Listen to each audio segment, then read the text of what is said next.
संपूर्ण राज्यभर गाजत असलेल्या नाशिकच्या TCS कंपनीतल्या धक्कादायक घटनेनंतर आता नाशिकच्या अशोका हॉस्पिटलच्या प्रिमायसेसमध्ये असलेलं TCSचं हे कार्यालय जे आहे ते पूर्णपणे बंद असल्याचं बघायला मिळतं आहे। या ठिकाणी मुख्य प्रवेशद्वार जो आहे त्या प्रवेशद्वाराच्या आतमध्ये खरं तर सुरक्षा रक्षक या ठिकाणी कोणालाही जाऊ देत नाही आहेत। मात्र या अशोका हॉस्पिटलच्या प्रिमायसेसमध्ये असलेलं TCSचं जे हे कार्यालय आहे त्या कार्यालयात सध्या कोणीही कर्मचारी नाही आहेत। त्याचं कारण म्हणजे याच कार्यालयामध्ये ज्या पद्धतीनं महिलांवरच्या लैंगिक शोषणाचा, महिलांवरच्या लैंगिक अत्याचाराचा धक्कादायक प्रकार उघड आलेला आहे, त्यासोबतच धर्मांतरासाठी जबरदस्ती करण्याचा धक्कादायक प्रकार उघड झालेला आहे। त्या सगळ्या पार्श्वभूमीवर आता ATS SIT यांच्या माध्यमातून या प्रकरणाचा तपास सुरू आहे।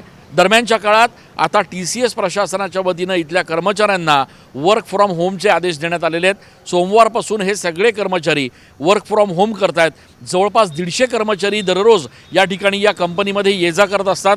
आज मात्र इथले सुरक्षा रक्षक जे आहेत ते या ठिकाणी आहेत, मात्र TCSचे कर्मचारी कोणीही उपस्थित नाही आहेत आणि त्याच्यामुळे आता या संपूर्ण प्रकरणाचा तपास नेमका कुठल्या दिशेने जाणार हे बघणं महत्त्वाचं असणार आहे। कॅमेरा पर्सन आकाश शेवलेसह मी चंदन पूजा अधिकारी, TV9 मराठी।